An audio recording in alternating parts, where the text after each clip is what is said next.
پروردگار بحروں بر، پروردگار بحروں بر۔ اعوذ باللہ من الشیطان الرجیم، بسم اللہ الرحمن الرحیم۔ ان اللہ وملائکتہ یصلون علی النبی یا ایہا الذین آمنوا صلوا علیہ وسلموا تسلیما۔ اللہم صلی علی سیدنا و نبینا و شفیعنا و مولانا محمد وعلی آل محمد وبارک وسلم۔ محترم خواتین و حضرات، السلام علیکم۔ پیام صبح کے ساتھ ایک بار پھر حاضر میں ہوں آپ کا میزبان انیق احمد۔ پیام صبح میں روزانہ قرآن کریم کی مختلف آیات پر بات کرتے ہیں۔ ہمارے ملک کے جید علماء تشریف لاتے ہیں، زحمت اٹھاتے ہیں، یہاں آتے ہیں، لیکن قرآن کریم کا علم ہم تک اور کروڑوں انسانوں تک پہنچاتے ہیں۔ الحمدللہ ثم الحمدللہ، قرآن کریم کا علم، اللہ اکبر اللہ اکبر، زندگی کو وقار کے ساتھ گزارنے کا طریقہ اللہ تعالی ہمیں قرآن کریم کے ذریعے بتاتا ہے۔ ہدایت اور روشنی قدم قدم پر ہمیں قرآن کریم سے حاصل ہوتی ہے۔ خواتین و حضرات، آج ہم سورہ اعراف کی آیات 22 اور 23 پر بات کروائیں گے اپنے ملک کے ایک جید عالم دین، ایک جید مفسر قرآن سے۔ اللہ تعالیٰ فرما رہا ہے، حضرت آدم علیہ السلام کا جو قصہ وہ کئی پروگرامز سے جاری ہے، مختلف آیات سامنے آتی ہیں۔ یہاں اللہ تعالیٰ فرما رہا ہے کہ اللہ تعالیٰ نے فرما دیا تھا کہ لا تقربا هذه الشجرہ، کہ اس درخت کے قریب نہیں جانا، لیکن شیطان نے بہلایا پھسلایا، اپنے راستے پر وہ لے کر آ گیا، اور جب درخت کا مزہ انہوں نے چکھا تو ان کے سطر ایک دوسرے پر کھل گئے اور اپنے جسموں کو جنت کے پتوں سے ڈھانکنے لگے۔ خواتین و حضرات، دو تین سوالات یہاں تک کی گفتگو میں، پھر ربنا ظلمنا انفسنا پہ ہم بات کروائیں گے کہ شیطان کا پہلا حملہ کیا انسان کے لباس پہ ہوتا ہے؟ اللہ اکبر اللہ اکبر۔ اور ایک سوال ہم یہ بھی رکھیں گے کہ جو حملہ ابلیس نے آدم علیہ السلام پر کیا تھا، ان کے اور ان کی بیوی یعنی ہمارے جد، ان کے کپڑے اتروا دیے تھے، تو کہ آج کا شیطان ڈائریکٹ حملہ یہ نہیں کرتا کہ پہلے وہ انسان سے اس کے کپڑے اترواتا ہے اور پھر انسان یہ سوچتا ہے کہ نہیں، میں ایک ماڈرن جدید تہذیب یافتہ آدمی ہو گیا ہوں۔ چال وہی ہے کیا شیطان کی؟ یہ بھی ایک سوال ہم رکھیں گے۔ لیکن جب یہ آدم علیہ السلام اور حوا علیہ السلام کو اندازہ ہوا کہ یہ کیا فعل ہو گیا ہے، تو انہوں نے پکارا اللہ تعالیٰ کو، ربنا ظلمنا انفسنا وَإِن لَّمْ تَغْفِرْ لَنَا وَتَرْحَمْنَا لَنَكُونَنَّ مِنَ الْخَاسِرِينَ۔ خواتین و حضرات، اس دعا پر بھی ہم بات کروائیں گے۔ اور جب بھی خطا ہو جائے، جب بھی کوئی نادانی ہو جائے، تو جواز نہیں ڈھونڈنا، اپنے لیے کوئی دلیل لے کر نہیں آنا، بلکہ اللہ تعالیٰ کے حضور بس یہ توبہ اور ہاتھ اٹھا دینا کہ اے اللہ، ہم نے اپنے نفسوں پر ظلم کیا، اگر تو ہمیں معاف نہیں کرے گا تو ہم خسارہ پانے والوں میں ہو جائیں گے۔ خواتین و حضرات، واقعہ، اور اس واقعے کے ذریعے انسان کو سکھایا جا رہا ہے، یعنی توبہ کے ذریعے آدمی ہاری ہوئی بازی کو جیت میں تبدیل کر دیتا ہے۔ اللہ اکبر۔ تشریف فرما ہے محترم مفتی محمد زبیر صاحب۔ خواتین و حضرات، مفتی محمد زبیر صاحب ہمارے ملک کا ایک جانا مانا، محبوب اور مقبول نام، ممبر اسلامی نظریاتی کونسل، فارغ التحصیل دارالعلوم کراچی، محتمم جامعہ صفا، اور روزنامہ دنیا جمعہ ایڈیشن، آپ کے مسائل اور ان کا حل، اس صفحے کے بھی آپ انچارج۔ مفتی محمد زبیر صاحب کو خوش آمدید کہتے ہوئے پروگرام کا آغاز اللہ تعالیٰ کے بابرکت نام سے۔ سورہ اعراف آیات 22 اور 23۔ أعوذ بالله من الشيطان الرجيم بسم الله الرحمن الرحيم فدلاهما بغرور فلما ذاقا الشجرة بدت لهما سوآتهما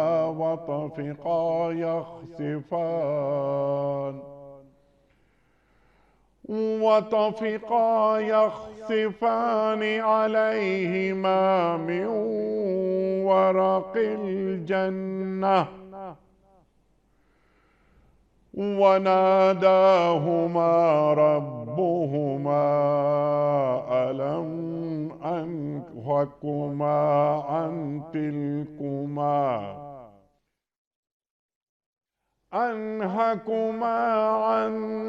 تلكما الشجرة وأقل لكما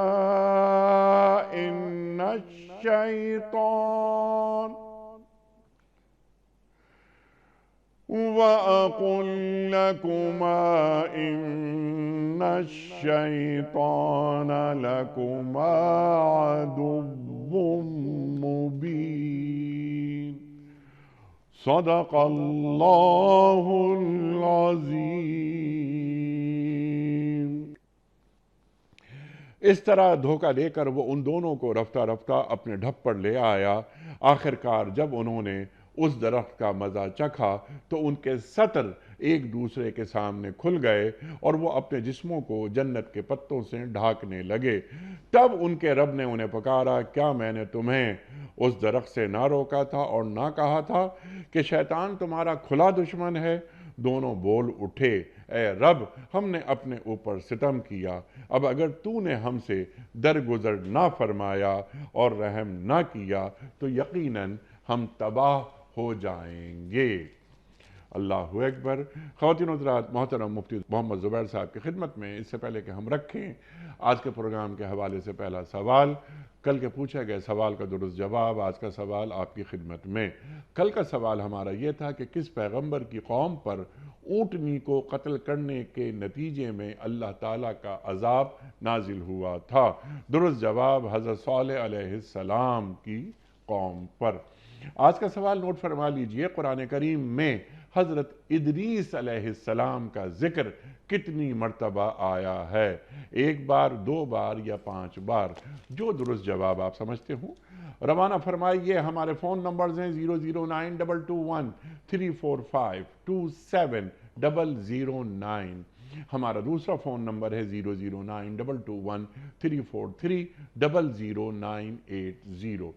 ہمارا ای میل ایڈریس ps@dunyatv.tv، ہمارا SMS کا نمبر 3031 اور ہمارا واٹس ایپ کا نمبر ہے 00923218250194۔ حضرت ارشاد فرمائیے، آدم علیہ السلام کا قصہ۔ اب ذرا بات آگے بڑھ رہی ہے، ایک حکم آ گیا اور حکم اللہ کا۔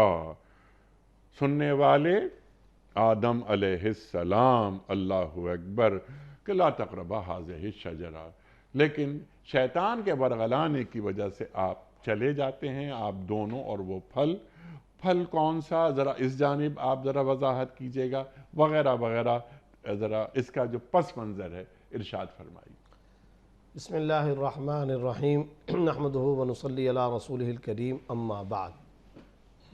قرآن کریم کی ان 2 آیات کے اندر، یعنی سورہ اعراف آیت نمبر 22 اور 23 کے اندر، اللہ رب العزت نے حضرت آدم علیہ السلام، حضرت حوا علیہ السلام کے حوالے سے یہ بات ذکر فرمائی کہ شیطانی دھوکے اور شیطان نے اپنی حرکت کی وجہ سے ان کو نیچے اتارا۔ یہ جو بات ہے کہ فَدَلَّاهُمَا بِغُرُورٍ، کہ ان کو نیچے اتارا، تو سوال یہ پیدا ہوگا، پہلے ہی لفظ کے اندر یہ سوال ہے کہ نیچے اتارنے سے کیا مراد ہے؟ کہاں اتارا؟ کدھر لے کر آئے؟ تو اس کے 2 معنی ہیں۔ ایک یہ کہ ان کی جو بلند و بالا رائے تھی، اس رائے سے شیطان نے دھوکے کے ذریعے ان کو نیچے اتار دیا. اللہ اکبر، ایک اللہ یہ. اکبر. اور وہ رائے کیا تھی؟ جو اللہ کا حکم ہے اس کے مطابق عمل کرنا ہے. اور اللہ کا حکم کیا تھا؟ لا تقربا هذه الشجرة فتكونا من الظالمین، کہ تم دونوں اس درخت کے قریب نہ جاؤ، کہ اگر تم گئے تو تم پھر ظلم کرنے والوں میں سے ہو جاؤ گے. اب یہاں یہی جو حکم خدا بندی تھا اس پر آدم علیہ السلام، حوا علیہ السلام عمل پیرا تھے، اور یہی بلند و بالا ان کی رائے تھی، اور اللہ کے حکم کے مطابق اس پر عمل کرنے کے مطابق وہ گزار رہے ہیں وقت، اور یہ اعلیٰ رائے. فَدَلَّهُمَا بِغُرُورٍ، کہ شیطان نے ان دونوں کو دھوکے کے ذریعے نیچے اتارا، یعنی یہ جو اعلیٰ رائے تھی اس اعلیٰ رائے سے نیچے لے کر کے آ گیا. دوسرا اس کا جو مطلب بیان کیا گیا فَدَلَّهُمَا بِغُرُورٍ، کہ آدم علیہ السلام کو دھوکے کے ذریعے سے وہ باہر لے کر کے آ گیا، نیچے لے کر کے آ گیا، یعنی دنیا کے اندر لے کر کے آ گیا، جنت سے نکالنے کا ذریعہ بن گیا. یہاں اللہ رب العزت نے جنت سے نکالنے کا جو ذریعہ بننے کا تذکرہ شیطان کی طرف سے ذکر فرمایا، تو لفظ یہ ارشاد فرمایا بغرور، دھوکے کے ذریعے سے. تو ہمیشہ دو طریقے ہیں شیطان کے حملہ کرنے کے. نمبر ایک یہ ہے کہ شیطان اس طرح انسان پر حملہ کرتا ہے، یہ شیطان کا طریقہ ہے کہ حضرات مفسرین نے تمام متعلقہ آیات کو سامنے رکھ کر کے کہ یہ ہمیشہ عارضی طور پر انسان کو لذت کا ایک منظر دکھاتا ہے، مگر اس کے انجام اور اس کے مستقبل سے انسان کو ہمیشہ بے پردہ رکھ کر کے یہ اپنے جال میں پھنسایا کرتا ہے. عام انسانوں پر شیطان کے حملے کا طریقہ کار یہ ہے. اللہ، اور یہاں تو قسم بھی کھا رہا ہے. بتائیے، اللہ اکبر، یہاں پر قسم کھا کر کے وہ یہ دھوکہ دے رہا ہے. اچھا، اب آپ اندازہ لگائیے کہ عارضی کیا مطلب. دیکھیں، دنیا کے اندر جو بھی گناہ ہوتا ہے نا، خود انسان فانی، تو وہ گناہ وہ بھی فانی ہے، یعنی اپنے وجود کے اعتبار سے. مثال کے طور پر اللہ بچائے کہ شیطان کسی کو کہتا ہے حرام کھاؤ، سود کھاؤ، شراب پیو، کوئی بھی حرام چیز کا ارتکاب کرو، تو وہ کیا کر رہا ہوتا ہے شیطان؟ مستقبل سے بے پرواہ کروا رہا ہے، آخرت سے بے پرواہ کر رہا ہے، انجام سے بے پرواہ کروا رہا ہے، جوابدہی کے احساس پہ پردہ ڈال رہا ہے، عارضی لذت دکھا رہا ہے، عارضی طور پہ وقتی طور پر لذت دکھا رہا ہے. تو پتہ یہ چلا کہ فکر آخرت اور مستقبل پر نظر یہ وہ دنیا کی چیز ہوتی ہے جس سے ایک عام انسان شیطان کے حملے سے بچ سکتا ہے. ایک تو طریقہ واردات شیطان کا یہ ہے. دوسرا جو طریقہ واردات ہے وہ ہے دھوکہ دینا. اب یہاں پر بھی اس نے کیا کام کیا؟ دھوکہ دیا. اور وہ دھوکہ کس طریقے سے دیا کہ جیسے دوسری آیات کے اندر بھی ہے کہ اللہ رب العزت نے جو یہ کہا تھا کہ تم درخت کے قریب نہ جاؤ، تو اس کا تو مطلب یہ تھا، اور یہ والا تو مطلب نہیں تھا، اور اس کا تو یہ، اس پہ تو یہ وہ تھا، اور فلاں ٹائم تک تھا. یہ دھوکہ، یہ دھوکہ بازیاں چل رہی ہیں. تو یہ دھوکے بازی، اچھا یہ چیزیں کہاں سے پتہ چلی؟ یہ خود قرآن میں اللہ نے بیان فرمائی. یہ ہے خطوات الشیطان. چنانچہ قرآن کریم کے اندر اللہ نے فرمایا وَلَا تَتَّبِعُوا خُطُوَاتِ الشَّيْطَانِ، کہ تم شیطان کے خطوط اور اس کے واردات کے جو طریقہ کار ہیں ان کی طرف تم متوجہ نہ جاؤ، اور اس طرف تم اس کی تباہ نہ کرو، پیروی نہ کرو. ادخلوا فی السلم کافہ، اسلام میں پورے داخل ہو جاؤ. اور پھر ساتھ ساتھ میں یہ ارشاد فرمایا کہ یہ یاد رکھو اس کے دھوکے سے بچنے کے لیے دو کام خاص طور پر تمہیں کرنے ہوں گے. پہلا کام، کوئی بھی تم کو عارضی طور پر یہ چیز دکھا رہا ہے اس کا انجام دیکھو، مستقبل پر نظر. اور دوسرے نمبر پر تم یہ دیکھو کہ یہ جو مجھے اس وقت گناہ پر آمادہ کر رہا ہے تو یہ وقتی دھوکہ دے رہا ہے، حقیقت کچھ اور ہے، یہ دھوکہ دینا چاہ رہا ہے، تو اس دھوکے سے اپنے آپ کو بچاؤ. انیق صاحب، آپ نے اپنے انٹرو کے اندر ایک بات یہ کہی تھی کہ لباس پر اس کا پہلا حملہ ہوتا ہے. میں اس پر آنے سے پہلے اس لفظ پر آتا ہوں فَلَمَّا ذَاقَ الشَّجَرَةَ، کہ جب آدم اور حوا علیہ السلام ان دونوں نے اس درخت کے پھل کو کھا لیا، چکھ لیا، بس اب یہاں رک جائیے. کھانے کا تذکرہ، چکھنے کا تذکرہ. آدم علیہ السلام کا جو معاملہ ہے، حضرت حوا علیہ السلام کا معاملہ، وہ تو انبیاء ہیں، اور ظاہر سے بات ہے کہ اللہ رب العزت کے برگزیدہ ہستیاں ہیں اور تکوینی امور تھے، اور ظاہر ہے کہ دنیا کو بسانا تھا، انسانیت کو یہاں لانا تھا، ایک سلسلہ انسانیت چلانا تھا، ایک سلسلہ ابنائے آدم چلانا تھا، تقدیری امور تھے، تکوینی امور تھے، وہ معاملہ اپنی جگہ۔ لیکن میں جو بات عرض کرنا چاہ رہا ہوں وہ یہ ہے کہ شیطان اپنے جال میں پھنساتا یا حملہ کرتا ہے، اور اس کا جو طریقہ واردات ہے، ایک تو یہ کہ وہ عارضی طور پہ لذت، دوسرا دھوکہ دیتا ہے، مگر اس کے لیے وہ طریقہ کیا اختیار کرتا ہے؟ تو پہلا طریقہ ہے کھانے کا۔ یہاں پر بھی کھانے کا تذکرہ آ رہا ہے نا۔ اب آ جائیں قرآن کریم کی دوسری آیات کی طرف، وہ کیا؟ یا ایھا الرسل کلوا من الطیبات واعملوا صالحا، اے رسولو پاکیزہ غذائیں کھاؤ اور عمل صالح کرو۔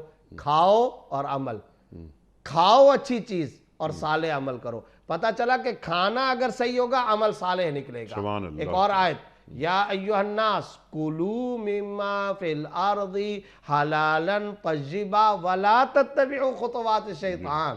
یعنی عجیب و غریب، آپ دیکھیں قرآن کریم کا آپس کے اندر ربط دیکھیں۔ اے لوگو کلوا مما فی الارض حلالا طیبا، تم لوگ کھاؤ زمین میں حلال چیز، پاکیزہ چیز، وَلَا تَتَّبِعُوا خُطُوَاتِ الشَّيْطَان، اور مت پیروی کرو تم شیطان کے راستوں کی، شیطان کے طرق، شیطان کے راستے، اس کے حملوں اور اس کے نقوش کی تم پیروی نہ کرو۔ تو یہاں پر شروع میں کیا کہا اس آیت کے اندر؟ یا ایھا الناس کلوا مما فی الارض حلالا طیبا۔ یہاں پر بھی کھانے کا تذکرہ ہے جس آیت پر آج ہم کلام اور پروگرام کر رہے ہیں، فَلَمَّا ذَاقَا الشَّجَرَةَ۔ ان ساری آیات سے مجموعی طور پر جو نقطہ آج میرے لیے، آپ کے لیے اور ہم سب کے لیے چھن کر کے سامنے آ رہا ہے وہ یہ کہ اگر کوئی انسان، اگر کوئی عام انسان، ہم آپ شیطان کے حملے سے بچنا چاہتے ہیں تو پہلا کام ہمیں یہ کرنا ہوگا رزق حلال کا اہتمام۔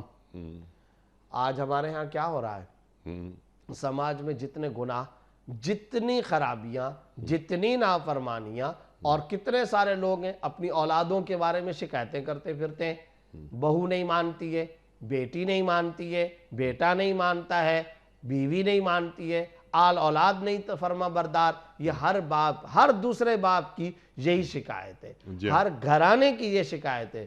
تو پھر یاد رکھیے، ہر ایسے شکایت کنندہ کو یہ بات کہنے کی ضرورت ہے کہ اپنے مال کی چیکنگ کرو، اپنے رزق اور مال کی چیکنگ کرو۔ فَلَمَّا ذَاقَا الشَّجَرَةَ کلوا مما فی الارض حلالا طیبا ولا تتبعوا خطوات الشیطان۔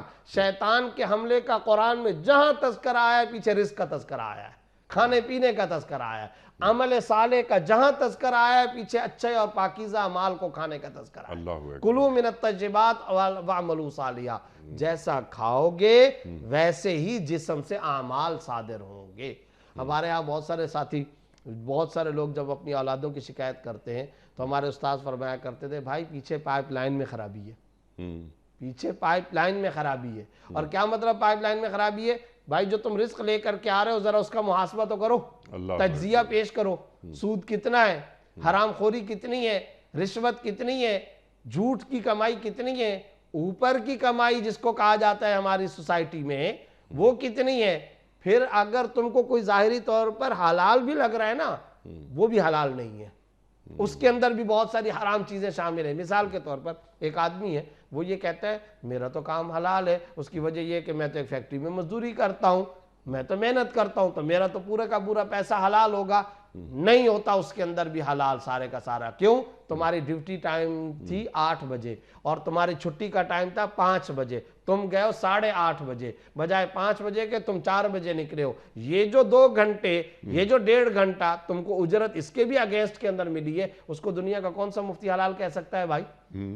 اچھا، اور اگر تم نے ٹائم پورا دیا ہے، کوانٹٹی اگر تم نے پوری کی ہے، کوالٹی پر بتاؤ، آ جاؤ ذرا، کوالٹی تم نے کون سی پیش کی ہے؟ ظاہری طور پر تو ایک آدمی کو نظر آتا ہے بھائی میں تو فروٹ بیچتا ہوں، میں تو سبزی بیچتا ہوں، میری تو راشن کی دکان ہے، میری تو چھاپڑی ہے، میری تو ایک باقاعدہ طور پر ایک دکان ہے جس میں ملاوٹ تم کتنی کر رہے ہو، جھوٹ تم کتنا بول رہے ہو، قسمیں تم کتنی کھا رہے ہو، جھوٹی قسمیں تم کتنی کھا رہے ہو، غلط بیانیاں تم کتنی کر رہے ہو، خوب سے شامل ہو رہا ہے، کراہت شامل ہو رہی ہے تمہاری آمدنی میں، اور آج کا سماج وہ جو رسول اللہ صلی اللہ علیہ وسلم نے ارشاد فرمایا تھا سب یا تو سود کہیں گے ورنہ سود کے بخار و اثرات سے تو کوئی بھی نہیں بچے گا. تو اثرات کے اندر ہم چل رہے ہیں. اور وہ فقہاء نے لکھا ہے اموال الناس لا تخلو عن قلیل حرام. کچھ حرام سے کسی کا بھی مال بچا ہوا نہیں ہے آج کے دور کے اندر. حرام ضرور شامل ہے. کوئی آپ کو اعلیٰ درجے کا بھی کام کرتے ہوئے اچھا ہمارے کتنے سارے ہیں جو ظاہری طور پر آپ کو نظر آ رہے ہیں کہ بالکل پکا حلال طیب کام کر رہے ہیں, اس میں کئی سارے معاملات نیچر آف جاب حرام ہوتی ہے. مثال کے طور پر میں ایک چھوٹی سی آپ کو مثال عرض کرتا ہوں. یہ بتائیے فریج بیچنا, بیڈ بیچنا, واشنگ مشین بیچنا, الیکٹرونکس اشیاء بیچنا, یہ تو حلال ہے نا. اس کی دکان بھی حلال ہے, یہ تو بالکل کاروبار حلال ہے. دنیا کے کسی بھی بندے کے ذہن میں نہیں آئے گا اس میں کوئی حرام خوری کی چیز ہے, اس میں کوئی ناجائز چیز ہے, بالکل.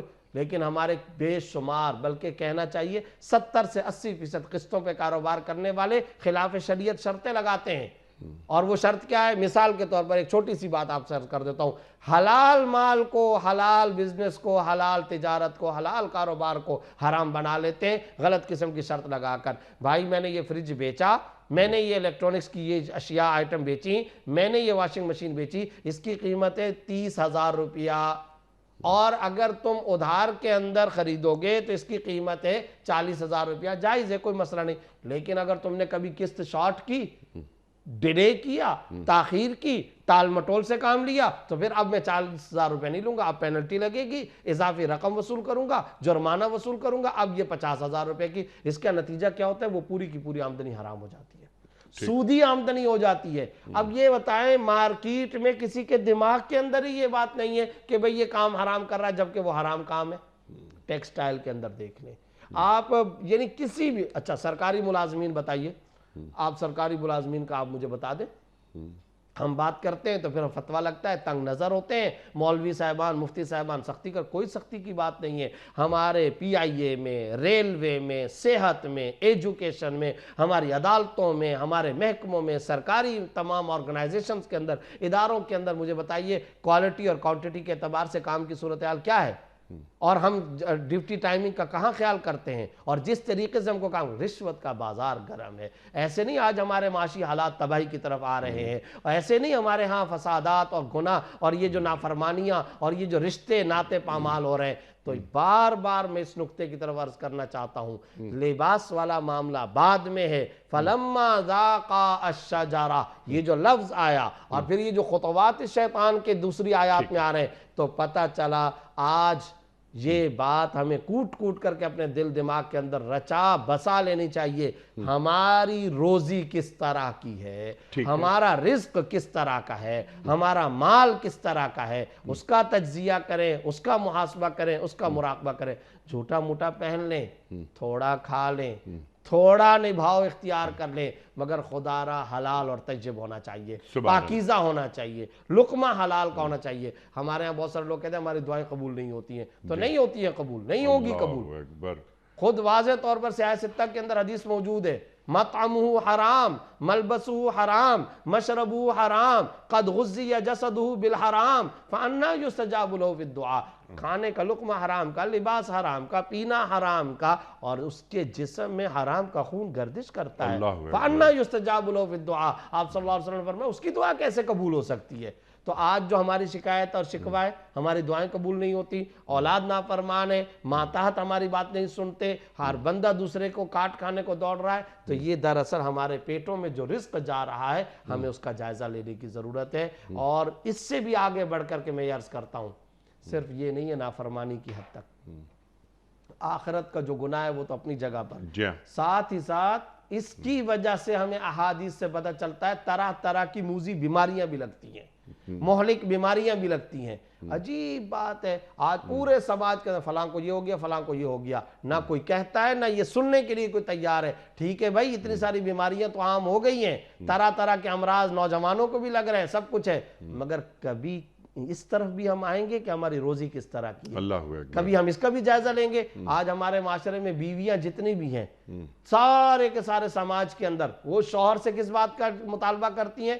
ہمیں یہ شاپنگ چاہیے، ہمیں ہر طرح کا یہ مال اور پیسہ چاہیے، ہمیں یہ فیشن چاہیے، یہ کلچر چاہیے، اس سے ہم کو بحث نہیں، تم حلال لقمہ لاؤ گے یا حرام لاؤ گے، تمہاری ہیڈیک ہے، تم جانو، ہمیں اس کی کوئی پرواہ نہیں ہے۔ تو آج ہماری سوسائٹی کی منظر کشی یہی ہے، یہی آج ہماری سوسائٹی کا معاملہ لیکن ہے۔ اس کے باوجود آج بھی بہت سارے گھر الحمدللہ ایسے ہیں شمار ہمارے ایسے ہیں، اللہ کہ کا جہاں فضل ہے پر الحمدللہ۔ صرف رزق حلال ہی آتا ہے۔ یہ کتنی بڑی بات ہے یا۔ کہ اس زوال یافتہ زمانے میں، زوال آمادہ زمانے میں بھی کچھ گھر باقی انہی ہیں۔ کی وجہ سے تو دنیا قائم ہے۔ اللہ اکبر۔ اچھا سبحان اللہ، حلال اور حرام کا تصور آپ نے بالکل واضح کر دیا۔ یہاں پر وہ پھل جسے کھانے سے منع کیا گیا تھا وہ کھا لیا، کیا ہوا؟ ایک دوسرے کے سطر کھل گئے۔ اللہ اکبر، اللہ اکبر۔ تو یہ آدم اور حوا جنت میں تھے، جی لباس اس وقت لباس کون سا پہنے ہوئے تھے، ایک تو یہ فرما دیجئے، اور یہ مفتی صاحب اللہ اکبر کہ ایک دم جنت کے پتوں سے اپنے بدن کو ڈھانپنے لگے، یعنی شرم و حیا انسان کی فطرت کا پہلا تقاضا ہے۔ بالکل صحیح کہا۔ دیکھیں پہلی بات تو یہ حضرات مفسرین نے لکھا ہے کہ وہ جو پھل ہے گندم جو بھی کھایا جس سے منع کیا تھا اللہ رب العزت نے کہ لا تقربا هذه الشجرہ، جب اس کو کھایا تو اس کو کھانے کے نتیجے میں ان کا سطر کھل گیا۔ ٹھیک ہے۔ اچھا اب جب سطر کھلا تو اس کی وجہ کیا تھی؟ تو اس کی وجہ راجح قول کے مطابق یہ کہ امر خداوندی کی مخالفت ہو گئی۔ جی ہاں۔ تو امر خداوندی کی مخالفت کے نتیجے میں یہ چیز سامنے آئی کہ سطر کھل گیا۔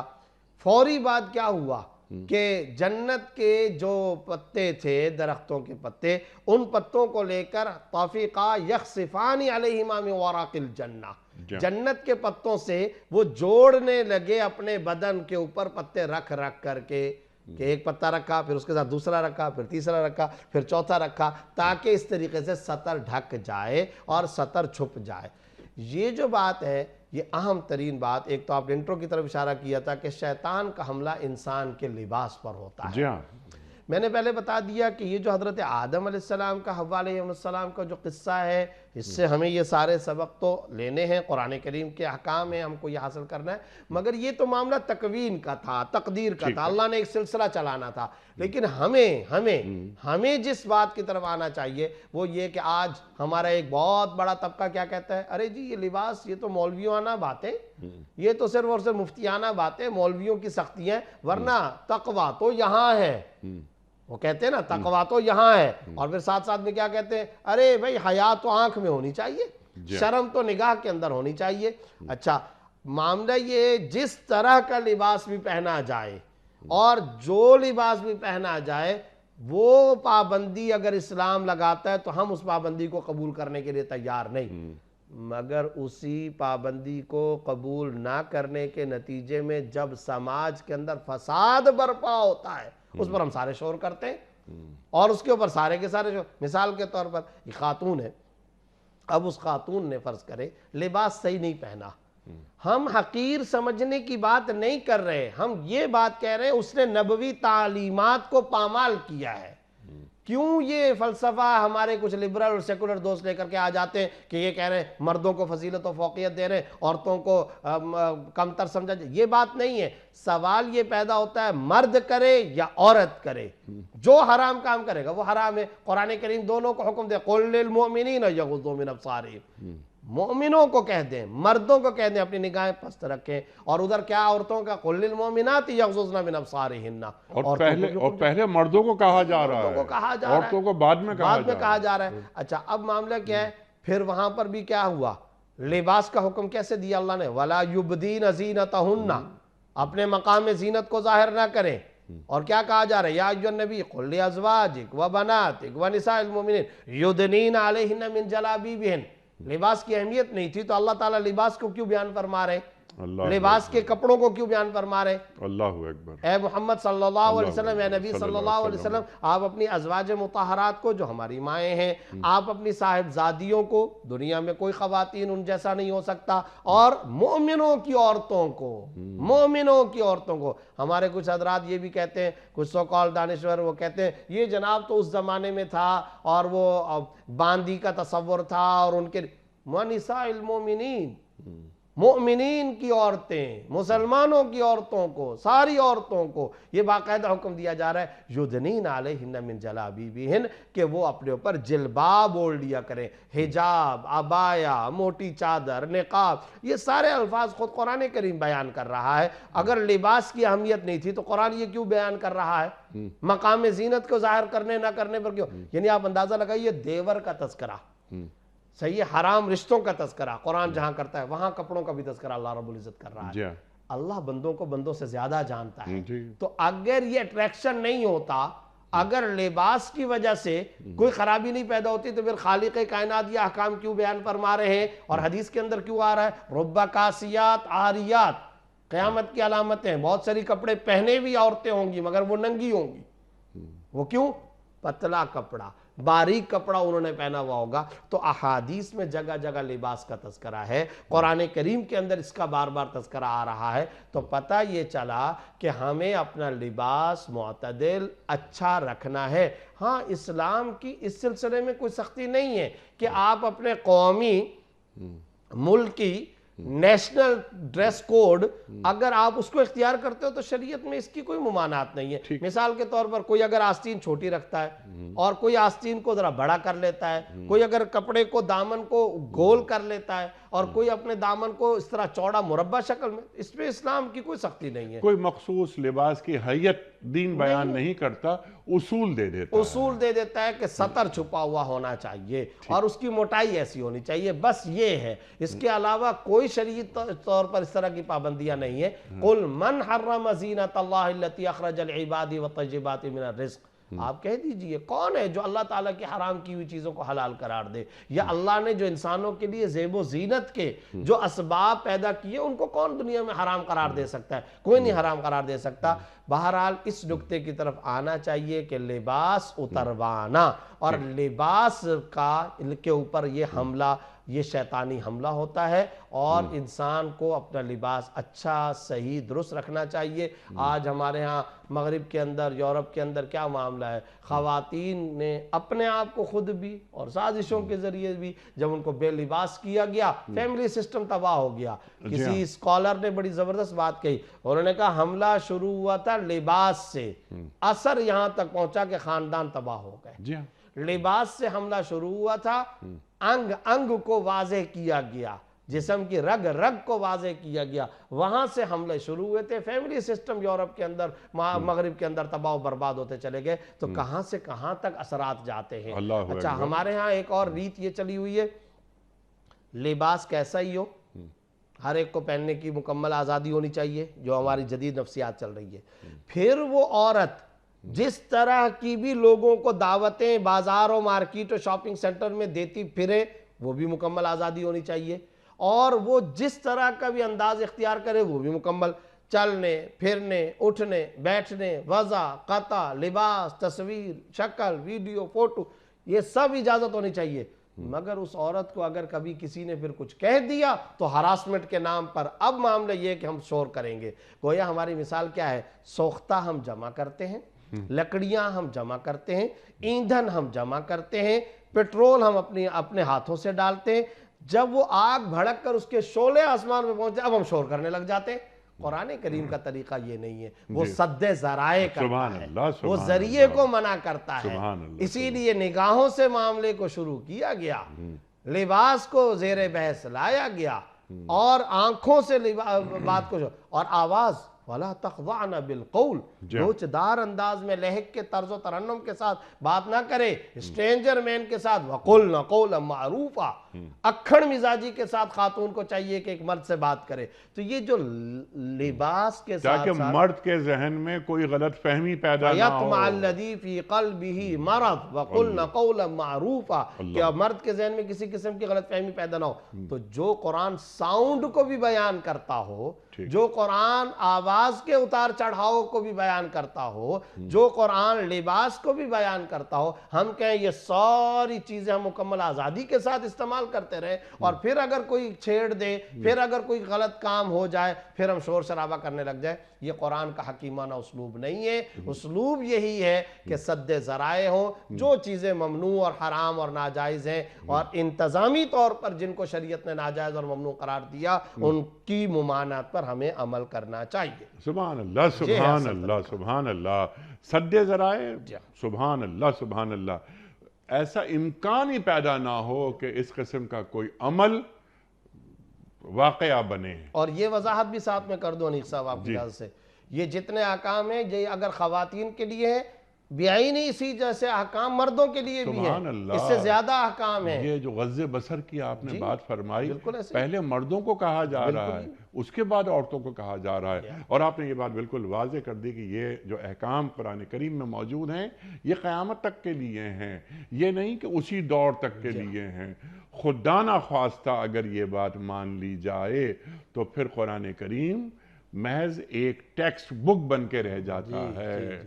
یہ اللہ کا زمین والوں سے آخری کلام ہے، اور عمل کا دستور حیات، ضابطہ زندگی، گائیڈ بک کے طور پر اللہ نے اس کو بھیجا ہے. اللہ اکبر اللہ اکبر. آپ نے کہا نا کہ یہ عمل کا نام زندگی موت ہے یہ قرآن. وہ اقبال کہتے ہیں نا کہ گر تمی خواہی مسلمہ زیستن نیس ممکن جز بقرآن زیستن. قرآن کو الگ کر کے ہم زندہ ہی نہیں رہ سکتے، ہم زندگی گزار ہی نہیں سکتے. تو قرآن کریم کے جتنے احکام ہیں یہ قیامت تک کے لیے ہیں، یہ اسی دور سے منسوب نہ کر دیے جائیں. اللہ اکبر. اچھا جلدی جلدی ذرا ہم آگے بڑھتے ہیں. بلکہ یہ جو آپ نے کہا اسی دور سے منسوب نہ کیے جائیں، اس میں ایک اور بات جو شاہ ولی اللہ صاحب رحمۃ اللہ نے لکھی ہے اور وہ بڑی اہم بات ہے.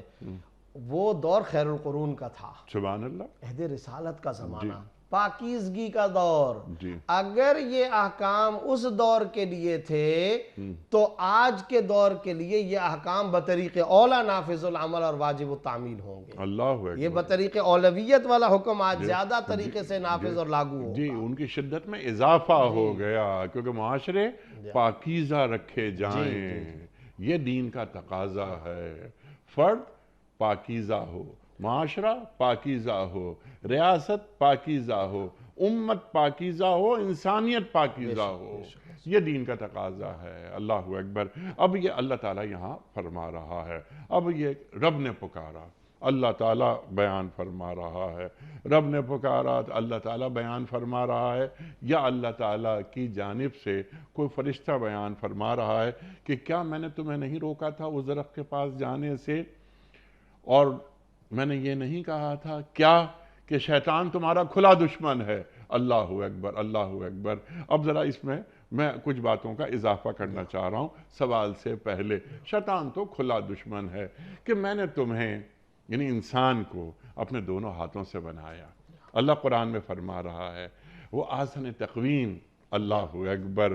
میں نے تم میں اپنی روح پھونکی، تمہیں خلیفہ بنایا. اللہ اکبر. اور یہ بھی بتا دیا کہ شیطان تمہارا کھلا دشمن ہے. تو شیطان قسمیں کھا رہا ہے، اللہ کی قسم کھا رہا ہے، بڑے بڑے وعدے کر رہا ہے. آج کا شیطان، آج کے شیطان کے حربے، اس کی چالیں، وہ انسان کو جب ڈگمگاتا ہے تو انسان مکمل طور پر شیطان کے حوالے کر دیتا ہے اپنے آپ کو، بلکہ شیطان کی انگلی پکڑ کر چلنا شروع کر دیتا ہے. جبکہ قرآن کریم ایک جگہ نہیں متعدد جگہوں پہ یہ بات فرما رہا ہے کہ شیطان تمہارا کھلا دشمن ہے.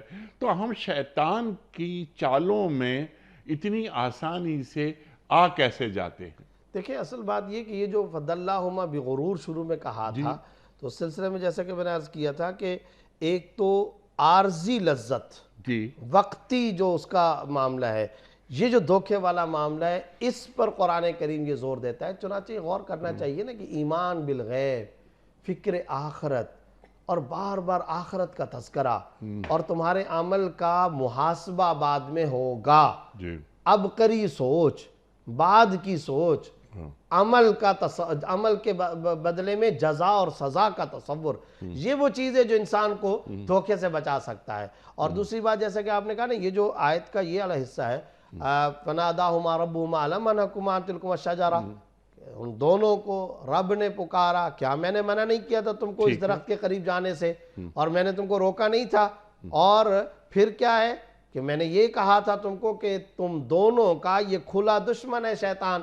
اچھا یہ جو ہے ان شیطان لکم عدو مبین، یہی لفظ قرآن کریم کی کئی اور آیات کے اندر بھی ہے، جیسا کہ میں نے پچھلی گفتگو کے اندر جس آیت کا حوالہ دیا تھا یا ایھا الناس کلوا مما فی الارض حلالا طیبا ولا تتبعوا خطوات الشیطان، اس آیت کا اختتام کس پر ہو رہا ہے؟ انہ لکم عدو مبین، بے شک یہ شیطان تمہارے ہے انسانوں تمہارے لیے کھلا ہوا دشمن ہے، واضح دشمن ہے۔ تو پتہ یہ چلا کہ شیطان کو سب سے پہلے ہمیں اپنا دشمن ماننا ہے، اور پھر اس کی چالوں سے بچنے کا پہلا طریقہ رزق کو پاکیزہ بنایا جائے، دوسرا طریقہ وقتی لذت کو چھوڑ دیا جائے، تیسرا طریقہ مستقبل پر نظر رکھی جائے، چوتھا طریقہ اس عمل کا انجام، سزا یا جزا کا تصور تازہ رکھا جائے، اور یہ ساری باتیں اسی وقت ہوں گی جب کم از کم ہم شیطان کو اور شیطانی خیال کو اپنا دشمن تو سمجھیں۔ سبحان اللہ، یہ ہے بنیادی۔ اچھا شیطان کو اور شیطان کے خیالات کو، اس کے ارادوں کو، اس کے حربوں کو سمجھیں، لیکن ہر دور کا شیطان مفتی صاحب کیا الگ نہیں ہوتا؟ کیا اس کے حربے، اس کی چالیں الگ الگ نہیں ہوتی؟ تو اس میں آپ کی بات میں اگر میں ایک جملے کا اضافہ کر لوں کہ ہر عہد کے شیطان کے حربوں کی معرفت بھی ہونی چاہیے، کیونکہ شیطان جب بھی آئے گا وہ مخلص بن کر آئے گا۔ بالکل آپ نے صحیح کہا، ایک تو ہر دور اور ہر عہد کی شیطانی چالوں کا، اور اس سے بھی زیادہ ضروری بات یہ ہے کہ انیف صاحب ہر انسان کے لیے الگ الگ تصورات لے کر کے آئے گا۔ چنانچہ وہ جو حدیث کے اندر آتا ہے ان الشیطان یجری مجرى الدم، اللہ شیطان انسان کے خون کے اندر دوڑتا رہتا ہے، گردش کرتا رہتا ہے۔ اور یہ بات آپ نے بالکل صحیح کہی، بے شمار انسان ایسے ہیں جن انسانوں کو واضح طور پر کبیرہ گناہوں کا پوری زندگی میں خیال ہی نہیں آتا، اور یہ ان کی کوئی بزرگی نہیں ہے، معاملہ یہ ہے کہ ان کا شیطان دوسرے انداز سے حملہ کرے گا۔ مثلا ایک عالم دین ہے، ایک امام مسجد ہے، پوری زندگی گزر جائے گی اس کو خیال ہی نہیں آتا میں شراب پیوں، تو یہ اس کا کوئی کمال نہیں ہے۔ اس کی وجہ یہ کہ وہاں پر شیطان کو پتہ ہے کہ میں اس کو شراب کی طرف اگر متوجہ کروں گا تو یہاں میرا حملہ کارگر نہیں ہوگا، اس کی چال اس کی چال وہاں پر یہ ہوگی، تقوی کا تکبر آئے گا، نماز کا اور طہارت و پاکیزگی کا، نیکی کا، اور یہ تصور کہ جی تم تو بہت نیک ہو باقی تو کم تر ہے، علم کا، اور یہ والا تکبر ادھر وہاں پر یہ والا حملہ کرے گا۔ اسی طریقے سے اندھا ہے، اس اندھے کو کبھی بھی یہ گناہ آئے گا ہی نہیں کہ وہ بد نظری کرے، وہ کر ہی نہیں سکتا، اب یہاں شیطان وہ والا حملہ ہی نہیں کرے گا، اس کو بد نظری کی طرف، میلان کی طرف لے کر کے ہی نہیں آئے گا۔ تو یہ یاد رکھیے حرام کھانے کا اسی کو خیال آئے گا، اور شیطانی حملہ آئے گا جس کو حرام میسر ہوگا، اور حرام جس کو میسر ہی نہیں ہے اس کو ویسے آٹے کے لالے پڑے ہوئے تو وہ اس حرام خوری کی طرف اس کو لے کر ہی نہیں جائے گا۔ ہر انسان کا شیطان الگ الگ ہے، ان چالوں کو سمجھنے کی ضرورت ہے اور اپنے شیطان کو مسلمان کرنے کی ضرورت ہے۔ اچھا مفتی صاحب کیونکہ پروگرام کا آخری حصہ ہم اس میں داخل ہو گئے ہیں، جب اللہ تعالیٰ نے یہ فرما دیا کہ کیا تم کو میں نے منع نہیں کیا تھا اور شیطان تمہارا کھلا دشمن ہے، تمام گفتگو ہونے کے بعد آدم علیہ السلام اور حوا علیہ السلام کوئی جواز، کوئی دلیل، کوئی بہانہ یہاں پر نہیں تراشا جا رہا، دعا اللہ تعالیٰ نے سکھا دی آدم علیہ السلام اور حوا علیہ السلام کے ذریعے پوری انسانیت کو کہ جب بھی کوئی غلطی ہو جائے تو توبہ کے ذریعے، استغفار کے ذریعے، معافی کے ذریعے تم اپنی ہاری ہوئی جنگ دوبارہ جیت سکتے ہو۔ ربنا ظلمنا انفسنا وَإِن لَّمْ تَغْفِرْ لَنَا وَتَرْحَمْنَا لَنَكُونَنَّ مِنَ الْخَاسِرِينَ۔ یہ ظاہر ہے کہ قرآن کریم کی آج کی ان دو آیات میں آیت کا یہ حصہ ہم سب کو یاد کر لینا چاہیے، اور اس کی روح ہمیں اپنے دل دماغ کے اندر رچا بسا لینی چاہیے۔ ربنا ظلمنا انفسنا، یہ دیکھیں بڑی عجیب و غریب بات ہے، آدم علیہ السلام سے زیادہ علم کس کے پاس ہو سکتا ہے؟ سبحان اللہ. جن کو براہ راست اللہ نے علم سکھایا. اور سورہ بقرہ میں علم آدم الاسماء کلہا، علمہ یعنی اللہ نے تعلیم دی. آج ہم سمجھتے ہیں کہ ہم کچھ تعویلیں پیش کر لیتے ہیں، ہیلے تراش لیتے ہیں، جواز پیش کر لیتے ہیں، ہمارے پاس زبان ہے، ہم بات کر لیتے ہیں. تو کیا آدم علیہ السلام ان کے پاس علم نہیں تھا؟ ہزاروں قسم کے جواز وہ تراش سکتے تھے، ہیل و حجت. لیکن نہ، انبیاء کا کیا مقام بلند ہے. یعنی جو جس درجے میں بھی بڑھتا چلا جائے گا، تقوی میں، ولایت میں، بزرگی میں، اس میں تواضع، عاجزی اور انکساری آتی چلی جائے گی. ساری انسانیت کو یہ سبق دیا جا رہا ہے، جب بھی غلطی یا گناہ ہو، ربنا ظلمنا انفسنا. اور یہی دنیا اور آخرت کی عدالت کا فرق ہے. دنیا کی عدالت میں اعتراف جرم کرنے کے بعد سزا آتی ہے، آخرت کی عدالت کے اندر اعتراف جرم کے بعد معافی آتی ہے. سبحان اللہ. سبحان اللہ معاف کر دیتا ہے. اور یہاں معاملہ خدا کے ساتھ ہے، ربنا، اللہ کے ساتھ مکالمہ. ربنا ظلمنا انفسنا وان لم تغفر لنا وترحمنا، اے ہمارے رب، ہم نے اپنے نفسوں پر ظلم کیا، اگر آپ ہمیں معاف نہیں فرمائیں گے، ہم پر رحم نہیں فرمائیں گے، ہم اصل گھاٹے کے اندر چلے جائیں گے. اصل خسارہ، گھاٹا، نقصان یہ ہے. لہذا یہ جو قرآن، اور یہی دعا سامنے رکھ کر رب انی ظلمت نفسی، یہ قرآن کریم اور احادیث میں یہ دعائیں آئی ہیں، اللہم انی ظلمت نفسی، یہ مختلف قسم کے الفاظ ہیں. تو اصل اس کے پیچھے یہی قرآنی دعا ہے. یہی اسلوب ہمیں اختیار کرنا چاہیے. جب غلطی ہو جائے، اے اللہ میں مجرم ہوں، مقر ہوں، معترف ہوں، اور میں اپنے گناہوں کا اقرار و اعتراف کرتا ہوں. اے اللہ معافی مانگتا ہوں، رحم کا طالب ہوں، آپ رحم فرما دیجئے، آپ خسارے وبال سے بچا لیجئے. جب یہ اسلوب ہم اختیار کرتے ہیں، اللہ رب العزت ہمیں مغفرت کی بھیک عطا کر دیتے ہیں. سبحان اللہ. سبحان اللہ. سبحان اللہ. سبحان اللہ.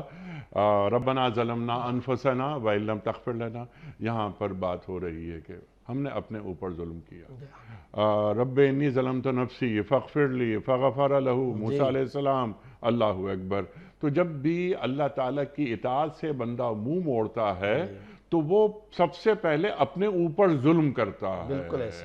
تو یہاں یہ نکتہ بھی اللہ تعالیٰ نے واضح کر اور دیا. پیچھے کہا تھا فَتَكُونَ مِنَ الظَّالِمِينَ. جی میں نے منع کیا تھا اگر تم اس درخت کے قریب جاؤ گے تو تم ظالموں میں سے ہو جاؤ گے. پھر یہاں پر بھی ربنا انا ظلمنا انفسنا. تو پتہ چلا کہ سب سے بڑا ظلم انسان کب کرتا ہے؟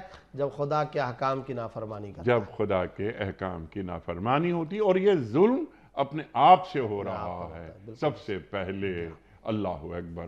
مفتی صاحب میں آپ کا بڑا ممنون، بڑا شکر گزار، آپ تشریف لائے. خواتین و حضرات، وقت کیا مکمل ہوا ہمارے آج کے پروگرام کا.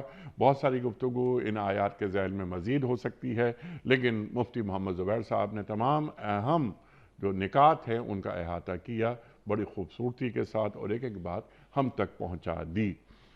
کوئز.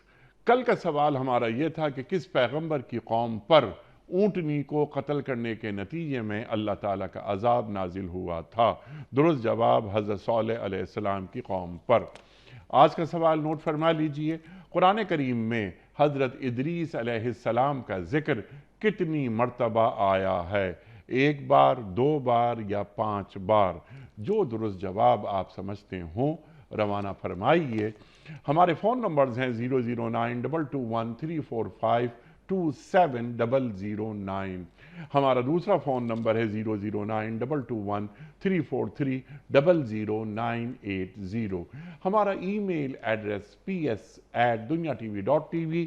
ہمارا SMS کا نمبر 3031 اور ہمارا واٹس ایپ کا نمبر ہے 0092321825019. مفتی صاحب ایک پرچی نکال کر اعلان فرما دیجئے. پرچی نکل گئی ہے. احمد رضا ٹوبہ ٹیک سنگھ سے. احمد رضا صاحب ٹوبہ ٹیک سنگھ سے. آپ کی خدمت میں دنیا ٹی وی کی جانب سے دینی کتب پر مشتمل گفٹ ہیمپر آپ کے گھر بذریعہ کوریئر روانہ کیا جا رہا ہے. آپ کو بہت بہت مبارک ہو.